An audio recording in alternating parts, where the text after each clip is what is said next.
Happy New Year po sa ating lahat. Good afternoon.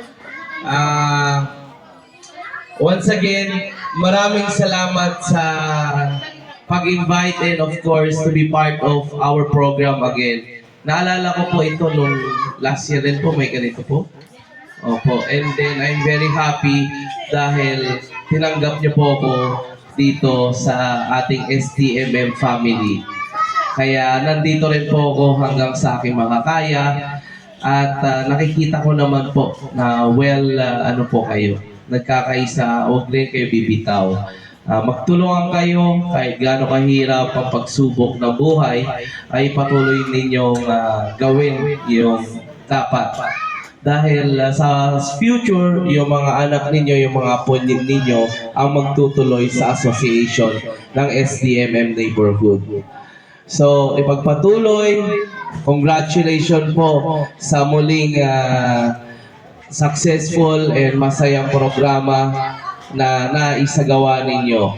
And of course, we should dapat hindi po natin kalimutan ang Panginoon dahil tulad ng sabi ni Lola, magandang panahon, maraming mga regalo, masasarap na pagkain, at marami pang mga blessing na darating dahil sa ating Panginoon. Lagay niyo po lagi ang Lord sa gitna ng inyong association para kayo po ay patuloy at tatagal at an endless organization, samahan, at mas marami pang dumaming blessing sa inyo. At pinapadalangin ko na kayo po ay maging healthy, ilayo kayo sa mga sakit, at walang mag-aaway-away, magtulong kayo.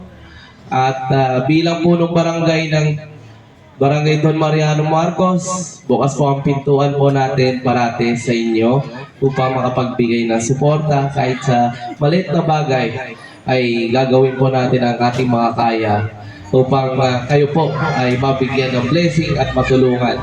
At wag na huwag kayong mahihiyak na kausapin po ako dahil hindi po ako politician, muli ako ay public servant. Tapos na po ang politics. It's time to start a true public servant. Ang tunay na trabaho ay ipapakita po natin. And the transparency, of course, papakita po natin kahit piso wala tayong kukunin. Dahil ang pondo ng barangay ay para sa barangay, para sa mga tao. At gagawa rin ako ng paraan para magkaroon ng another pondo, which is yung fiesta na darating next year, February.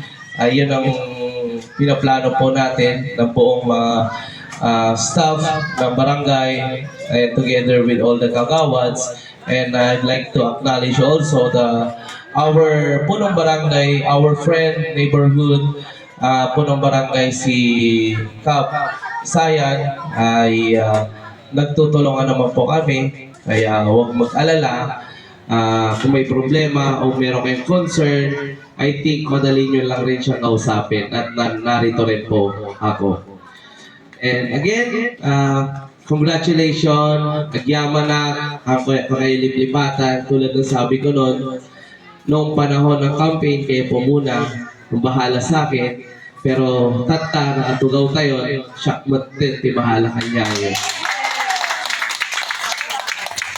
So sa Ilocano, makaawat kaya okay lang po kayo. Okay lang lahat sa tayo amin. Anak malako. Lugandang malako. So pero sana huwag niyo ako ilako. Mabuhay ang STMM Family Association.